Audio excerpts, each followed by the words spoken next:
Howdy there, folks. Welcome into the third video in the history of this YouTube channel. If you're watching this video, I think you are watching it when we have less than 1,000 subscribers on this channel. So thanks for joining me on the brand new channel where I react to the most interesting videos I saw in that particular day. And I want to react to two in this video here today. This first one, I think the worst is probably behind us. I'll describe why I want to react to this one in just a moment. And then we're going to react to Gene Munster breaks down Tesla earnings, which just came out a couple hours ago. I want to hear what he has to say. Haven't actually seen this video yet, but I figured that'd be a fun one to watch. Now, the reason I think this is an important video to watch here, and I just want to kind of give my opinion on it, is a very different perspective than I think most of the street has right now, most of Wall Street has. Most investors in the market and most Wall Street I've seen is kind of like feels like, okay, yeah, markets come back the past few weeks, but it's just a bear market rally. We're just going to be back down to lows, or maybe even lower than the lows we were at, 4 weeks ago or so, right? Because the Russells come back over 10% from the bottom, the Nasdaq's come back over 10% from the bottom, but a lot of Wall Street just figures like, we'll go back down. This is just a short-term rally, and so I love kind of hearing always like a contrarian opinion, like different opinions than what most people have. It's just something I always personally enjoy in the market. So yeah, hope you guys enjoy this as always. I appreciate you joining me. Let's get into it. Moving average for the first time since April. You've got Bitcoin at fresh highs since mid-June. Is there momentum for the bulls? Can it last? I think it can last. One of the things that I've been thinking about a lot is magnitude and the nuance of can it last. So when I say I think it can last, this does not mean I think that we're going to ricochet off the bottom. I don't think we're in the land of what do they call it, like alphabet-shaped recoveries, K-shapes, V-shapes. I think we might bump along, and I think we'll build, but I think it can last. So when I say that, I think, if we're up 6% from here, 5%, fantastic. Do I think we could float back down a little bit? Yeah, but I do think the worst is probably behind us. You've been one of the more optimistic than most on the panel, and this newfound momentum is maybe built on that. Maybe things are not as bad as we thought. By the way, when she says, the worst is probably behind us, what she's referring to is the stock market damage. A lot of people sometimes they say, well, the economy might get worse, things like that. Just because the economy gets worse doesn't mean necessarily the stock market's going to get worse. Or if real estate gets a lot worse, doesn't mean necessarily the stock market's going to get a lot worse. We saw that play out in the great financial crisis. I mean, the economy was in a horrible spot. Real estate was in a horrible spot for years to go. And meanwhile, the stock market was just rallying along.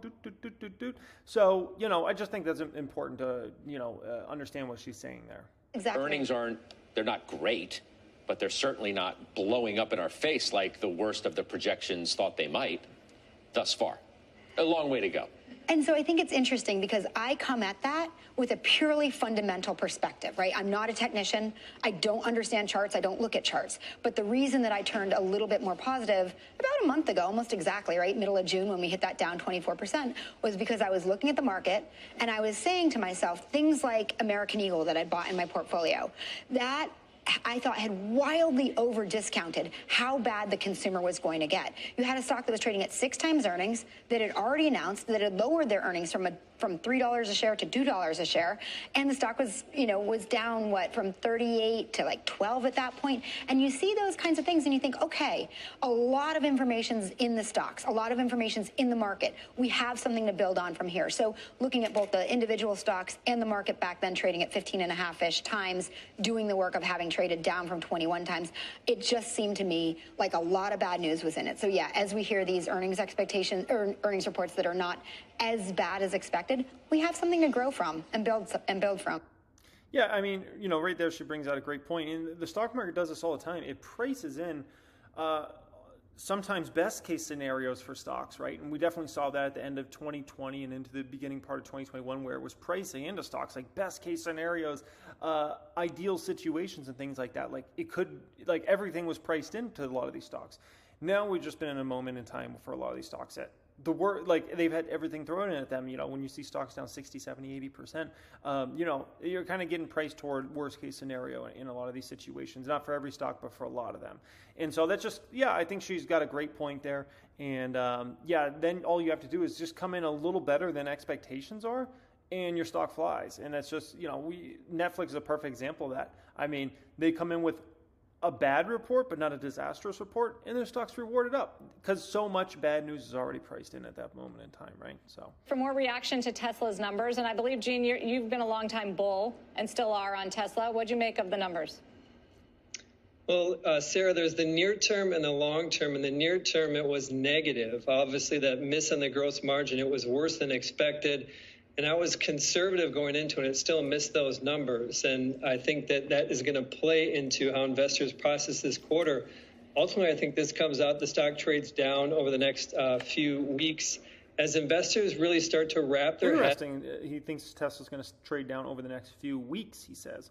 That's an interesting standpoint, especially considering it's not like the stock's making some big downward move after hours or something like that. So, yeah, it's a pretty big statement to make there. Around what Dan is talking about, this production number for the back half of the year. And so just to frame it in as clearly as possible, I'm positive on Tesla. This was a negative quarter. There were a lot of headwinds that they had, and I want to just add a piece that they had a tailwind related to gross margins, and that did not offset some of the impact on gross margins. And so when I think you put it together, need to be realistic here. And ultimately, the question comes down to these issues that have impacted this pressure point around gross margins. Are they transitory? Are they something that the company can work through? My sense is it will take a couple quarters to get through these. So we start to need to think about 2023 in terms of when we start to really see some lift on the margin side. And I just want to quickly frame in why that matters. Why are we talking so much about auto gross margin, ex EV credits? I'm a believer that Tesla is a tech company. And that belief is based on a margin profile similar to other tech companies. So to the extent that they can perform on that and continue to expand margins, kind of bodes my case for this being valued more like a tech company. And the reverse is happening right now for understandable reasons. But I think when you put this together, it was a headwind for this quarter. It doesn't change my belief. And I would just leave the thought, I'm still bullish on Tesla because I think they can't keep up with demand. And I think that's ultimately, they may or may not hit that back half of the year number because of production issues, but they're going to continue to gain share. Nobody here believes you or agrees with you on the bull. Yeah, that is insane, and we'll see, where this video goes from here. But I mean, at the end of the day, like Tesla bulls, was there anything in this report that makes you say, "Oh, I got to sell my stock. I don't believe in Tesla anymore"? No, absolutely not. That's the thing. That's the thing that people that aren't in Tesla stock, they don't get it. Like they just don't get it. They think, if this number's not hit or this number's not hit. And I've been trying to explain this since 2018.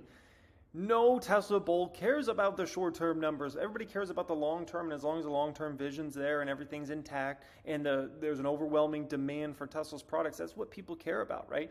And we want to see over the years, margins continue to increase. Over the years, net income continues to increase, and obviously revenue, increases rapidly. So it's just, oh man, it's so funny to just see like how many people think like, oh, they're going to have to sell their stock off big. And it's like, that's not how Tesla stock works. Like, if Tesla stock margins beat a little bit or were a little worse than expected, I'm not making any moves in regards to Tesla. I'm just holding the shares that I currently have, left in the stock at this point in time. So anyways, it's just funny for me to kind of see that. And so anyways, let's see where this goes. But you've made a great call. Gene, it's Karen. Let me just ask you about this gross margin issue. Do you think that part of the solution or the expansion of gross margin comes from a higher sticker price, or do you think they're going to be able to operate more efficiently? It's the efficiency piece. There's been essentially 3 different headwinds that they've had on the gross margin. One, of course, was the shutdown of Shanghai. That's just a huge headwind. There's the FX impact of that, and then also costs related to ramping Berlin and Austin. And so I think that, again, it was more of a negative impact than I was expecting it. That's just, as somebody who's been in that stock for a long time, it's just crazy to see. This is a negative. What they're showing there right now. Like, oh man, like I literally remember buying that stock and like, I think there was almost every analyst on Wall Street at that time, or at least a far majority of them. The best case scenario was most of them had a hold, but so many of them had a sell. And so it's just crazy to see now analysts are like overwhelmingly bullish after the stock already made its parabolic move over the years, right? But anyways, very, very messy quarter, as Gene's pointing out here, which I think is important. This wasn't just about a lot of bad things thrown at Tesla. It was worse than what I had expected.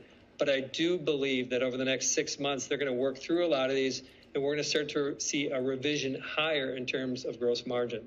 So, Gene, it's Tim. So the street, I think, is around 1.35 million units to the year. Tesla's numbers up 60% imply about 1.5.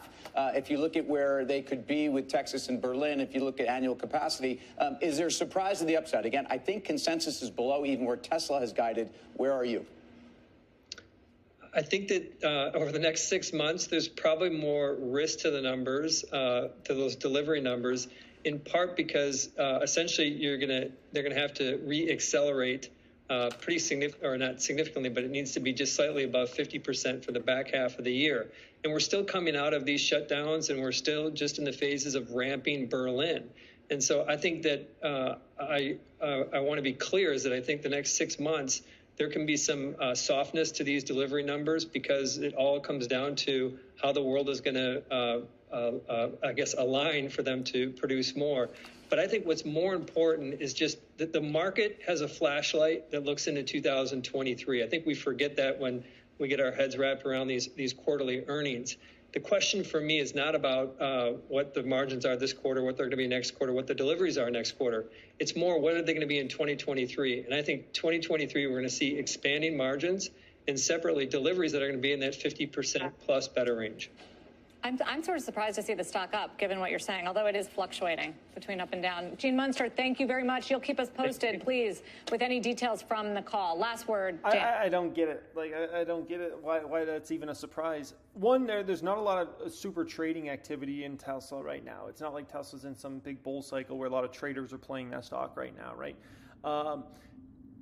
So, you know, it's just a lot of longs holding shares. And like I said, because everybody knew this was going to be a messy quarter. Like, no one's like out there, oh gosh, I gotta sell my Tesla stock right now. Like who's doing that? It's just not realistic, right? So it comes as no surprise to me that the stock's, you know, honestly not really doing too much. Yeah, I mean, again, it's just the lack of visibility. I think that Elon has a whole host of reasons, and I think as it relates to his deal with Twitter to kind of make sure this stock doesn't fall out of bed. If this stock falls material out of bed, he has a hard time coming up with the equity to get that deal done if he's forced to do it in the trial in October. The analysts never ask about Twitter. They never ask the good questions. Well, they should also ask, hey, if any of you analysts why did Larry Ellison quietly leave the board a couple weeks ago on a Friday afternoon? And no one in the press, none of the analysts have asked about that. That was his big buddy there on the board. So I think that's a reasonable Well, there's a lot of turnover on the entire team. They lost their head of AI. They've lost other key execs. So, yeah, I mean, clearly not everyone's in love with Elon. And I know the Bitcoin sideshow, but I still think it's interesting that he said we're never going to sell Bitcoin, and now they sold it, and they would have been cash flow negative without Well, it. he was going to buy, you remember, Are we surprised? funding secured, 420 for Tesla. Well, he didn't do that either. Right. Yeah. He is a liar. Oh man, what a way to end it. What a way to end it. Oh gosh. 2 parts. One, they got some stuff there, okay? 2, those guys are on fast money, always hating. I'll just be honest. And I think they'll be the first to admit it. I've been watching that show for like 100 years, and they always are hating. Almost no one is ever a Tesla shareholder on that. From the time that company was, you know, a $30 billion market cap or whatever. Like, they always are hating on there, man. It's hilarious. And they do bring up some accurate points on some of that, but it's just hilarious because they always have, no matter what, it always seems like they always have negativity to bring to Tesla stock. So it's just comical to kind of watch it all play out over the years. But anyways, guys, hope you enjoyed this. As always, much love, and have a great day. Thanks for joining me on the new channel. 3rd video ever, and peace.